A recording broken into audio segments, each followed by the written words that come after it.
Welcome back to Moto-Files. In this chapter we're working on the RX-8 and installing the cold air intake. So if you'd like to stay up to date, don't forget to subscribe. Moto-File.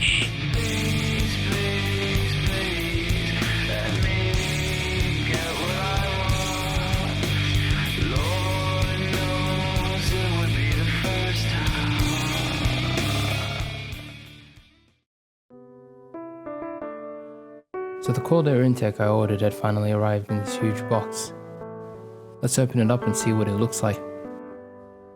We got a bunch of pipes and rubbers. Let's head to the garage and start installing it. First off, I'll be tackling the front bumper. Before we begin, we must get the car prepared, so that means removing any parts that get in our way. We got some plastic clips in the wheel well that attach to the bumper. The best way to reach the plastic clips is turning your steering wheel to the opposite side you're working on. This way you allow yourself more room to work with, making the process quicker and easier. These plastic clips can be fragile due to it being old or just weak, so it's best to take good care when removing them, and making sure you don't make the same mistake as I do and end up breaking them.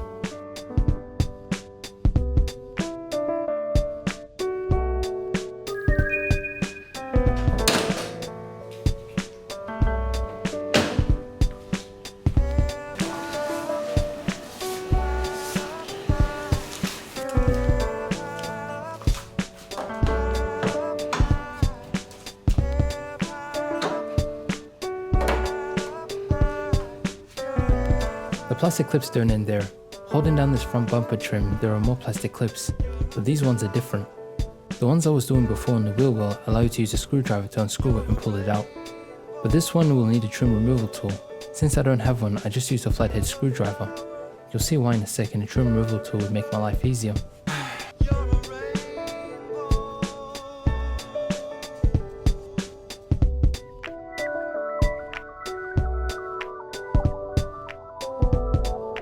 Having finally gotten past those clips, let's now tackle the front bumper.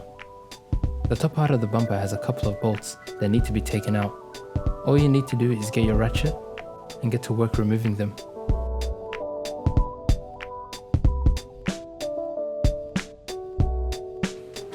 Once the top bolts are removed, you will then go under the car. The front bumper is still attached to the engine splash shield, so remove the bolts connecting the two.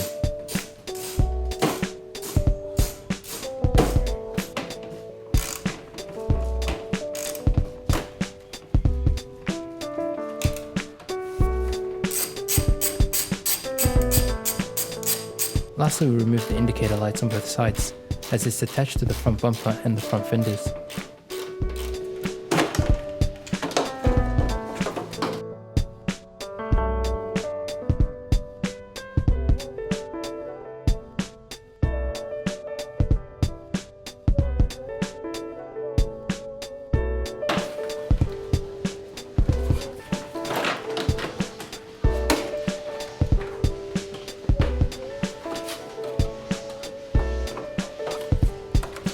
Now we should be able to remove the front bumper after removing the wires connected to the fog lights.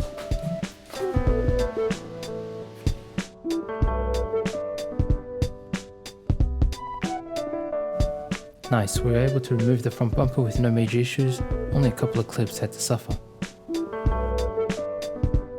Now we gotta remove the old air filter box, as that's gonna be what we replace with this new cold air intake.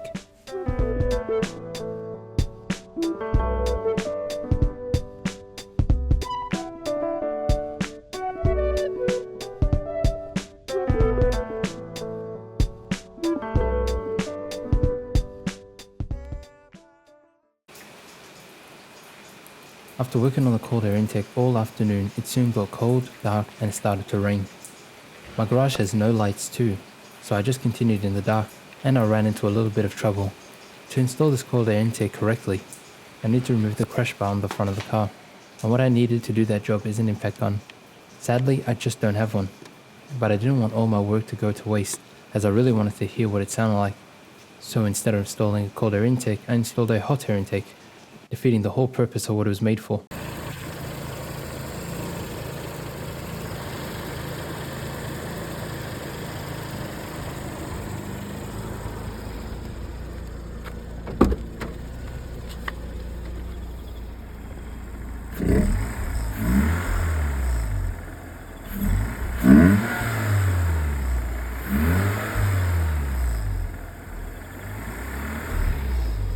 course, I wasn't going to keep it that way, as I wanted to just test it. Tomorrow I'll buy an impact gun and finish the job.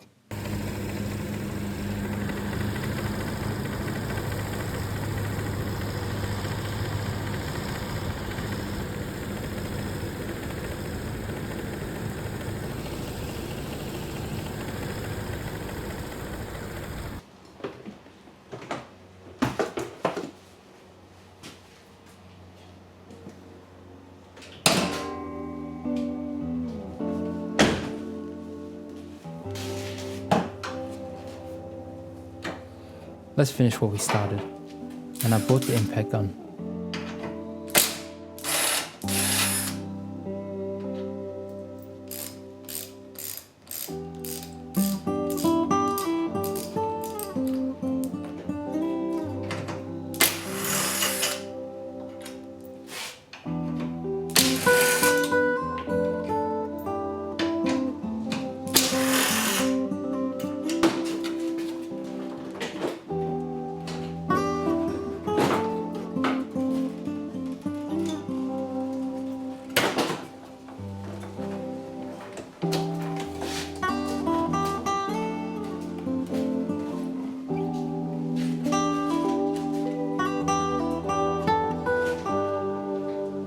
Sadly, my impact gun couldn't reach in there, so I had to do it the old-fashioned way.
I moved the headlights to the side to get better access to the crash beam.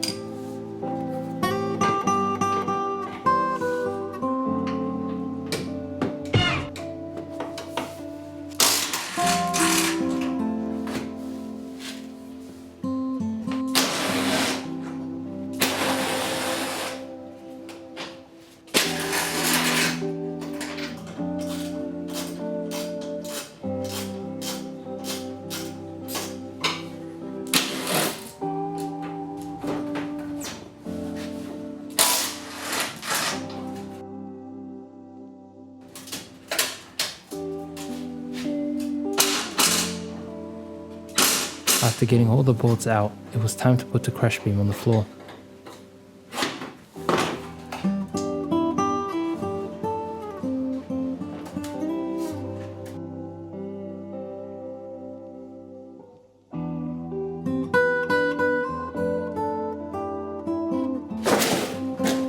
Time to take out the hot air intake and install the cold air intake.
was able to successfully install the cold air intake, but sadly my camera died, so I took some photos to show how it looks. That's about it here. Thank you very much for watching and take care.